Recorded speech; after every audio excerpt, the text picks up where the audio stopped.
That will talk about the Fulton Mall and all of the artwork, events coming up, art hop destinations, all of that. We need to kind of get that wrapped up by the time the Fulton Street party happens.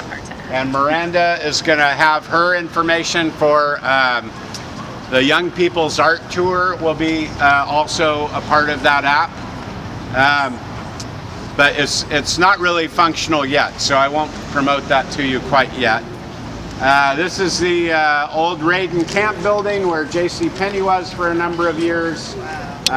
We do have a developer that has gone through the structural process, and he's going now through the architectural process to make sure his plans are up to current code, and then he will submit for building permits. So this is planned for 66 lofts with kind of a Grand Central Market, local food, kind of a retail use on the ground floor, multiple restaurants, fresh fruit and all of that kind of stuff. Behind us we have Casa de Tamales back there, and next to that was Tommy Burgers and Saigon Deli. We, as of this last week, think we have a really good chef and restaurateur who will take over that space. Something that we're doing for the grand opening, which will be on October 21st, will be taking these vacant spaces and doing pop-up businesses. Right. So we're getting like real businesses, caterers, restaurants, retailers, craft vendors, artists. Nightclubs. So yeah, nightclubs, jazz club, blues club. So Mark Rivera is working on, is it Little Bourbon Street or Bourbon Street? What's the name of the jazz club? Little Bourbon Street. Little Bourbon Street. Nice. So Little Bourbon Street will be on the mezzanine up there with some craft cocktails from the Fosters. And then we have the restaurant pop up here. So, so I've been saying when people sell a vacant house, they rent furniture to put inside of a vacant house, so when you're going through it, you can see what a house looks like with furniture. And I think that's kind of an interesting thing, since ostensibly you have lived your whole life in a house, that you would need furniture in it to be able to visualize what a house looks like with furniture, right? So that tells me something about human psychology. So if you can't picture a bedroom unless I put a bed in it, how am I going to get the community to picture a revitalized downtown unless I show you what a revitalized downtown looks like? That would be asking too much, right? So rather than thinking all human beings are wrong, I'm going to take that lesson and say, this is what human beings need, and we will provide that by getting the existing businesses like China Express and Casa de Tamales. We'll do outdoor dining and stay open at night, but also getting these pop-ups so that when you come down here on October 21st, you're going to see a very full, vibrant, active downtown like you want. Now, it won't be there the next Saturday night, but we'll hope that maybe a quarter of those pop-ups will then turn into tenants, and maybe another of the 15,000 people we want to come down here that night will say, well, why wouldn't I want to do my business in that space now that I see what's happening? And then we continue to fill in the spaces over the next few years. Can you change the date? We have a wedding to go to that day. Change the wedding. Weddings are a dime a dozen. You could always go to a wedding. Only one Fulton Street grand opening, at least in my lifetime. We're going to the reception down. Yes. Is there any plans to fix the facade so they see the difference in? Yeah, so facade improvement, I try to be transparent about this stuff rather than be rah-rah all the time. Facade improvement was a very normal thing around the country for the last 20 or so years, and Fresno really did not pay attention to some of those normal revitalization things.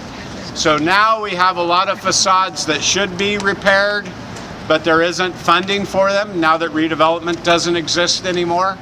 So we'll have to do it, we'll do it more slowly than we probably should have if we'd have had the funding, or when we had the funding, we should have come through and redone them and have redone them all. But now they're being done sort of case by case. So this La Casa de Pisos and China Express in Joyeria, Mexico, that facade is going to be redone. The building next to it that's vacant, they're waiting till we get closer to the grand opening to really start marketing that space, because they want to make sure and bring in a tenant that will really add to the kind of Fulton Entertainment District foot traffic we're going. So once they have a tenant, then they will begin their renovation processes. So we'll see them pop up. Sugar over here on the left. That's one that has kind of a really modern era facade, but there's no old facade behind it. So if they're not going to take it off to restore it to the original old, we want them to highlight the architectural style that's there. And so we're working with that owner to put in new lighting and signage and fix the tile work and really make that pop out, because that was another era that was very active downtown. So we don't want it to all be one era, because our downtown developed over multiple eras, and bring out all of the different architectural styles of that time. This is another space that just became available to us this last week, so we'll be marketing this for a pop-up. I talked to the people at the Fresno Food Expo this last week, and so it's possible that we will market it to some of the Fresno Food Expo local food companies to turn it into a little mini food expo where you can buy local food products. I don't know if that'll happen or not, but that's something we're pursuing. But then we'll also be marketing it for a longer term tenant. It's a really nice corner space, lots of sidewalk space, so if it were to be a restaurant, you'd have tons of outdoor dining around here, and you have Tulare and Fulton frontage. So those are the kinds of things we're working on as well. Yes? Are there plans to kind of build more multi-story buildings, kind of like the Pacific Southwest, or are we kind of not looking at that and like seeing? Yeah, so at where we started, I should have pointed out, at the very corner of Inyo and Fulton, there is an approved and funded 5-story building that will have 4 stories of lofts that will look into the stadium and ground floor retail. So that's a building that, once they're done using that as the equipment and material storage for this project, we'll take the first 2 little buildings and that parking lot, and we'll see new construction going on at that end.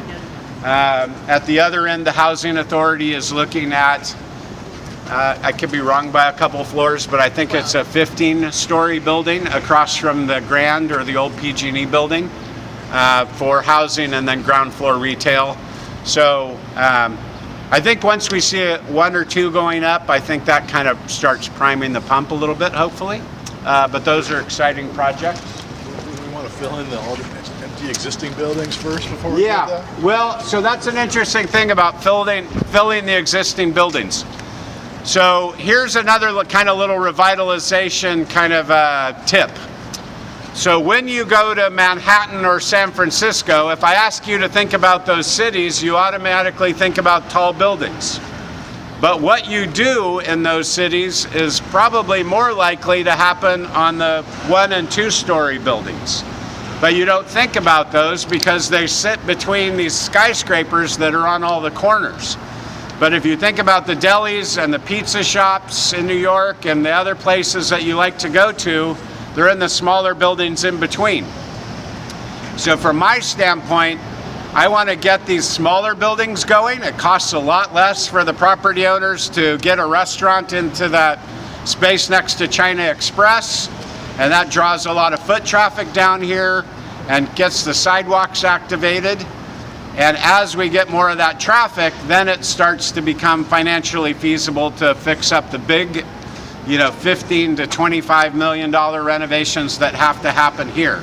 So we can activate a lot of the street through the smaller buildings. Look how many smaller buildings there are. If those are all restaurants, this becomes a very active block. They have outdoor dining, they're open at night. But we tend to want to fix these first, and usually they get fixed second. So I don't know if that answered your question. Did I get off track?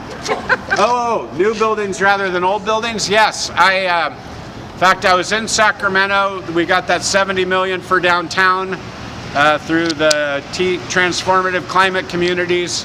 And I was up there to say, you missed an opportunity because you didn't include what we call adaptive reuse as one of the funding opportunities for that. So hopefully in the next rounds they'll add adaptive reuse. So if that 70 million would have been focused on fixing our existing buildings that are vacant, we could have turned around downtown very quickly. The other thing is that in my field, we would say that the greenest building is the one that already exists, rather than building something new. When you fix a building like this, you don't use as many materials, so that's green, right? You don't need as much wood and concrete and steel because it's already here. So fixing an old building costs about the same as doing a new building, but more of this money goes into labor, which creates jobs, and more of a new construction, because of the efficiency of new construction, goes into material and less goes into labor.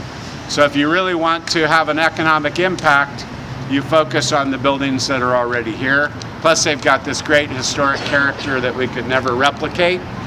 And the historic buildings also make this a draw that competes with those other commercial areas that have free parking, because we like to be around old buildings because they give us a psychological boost, right? Being around old buildings changes our concept of time.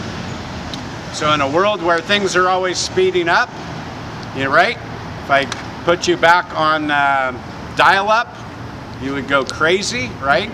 Because it's not as fast as we want it to be, faster, faster, faster. But when we come to a downtown and we're surrounded by these old buildings, we're reminded psychologically that these buildings were here before we were born. Thousands of people shopped here and worked here and fell in love here and broke up here, and right? All of these things happened in these buildings full of life, and that makes an imprint on our city. And so it feels good to sit outside of whatever business goes in here and be able to look up and think about that this time is bigger than just our little life, right? It's this time of the city goes on, and that gives us a lot of psychological comfort. There's a lot of psychology behind revitalization.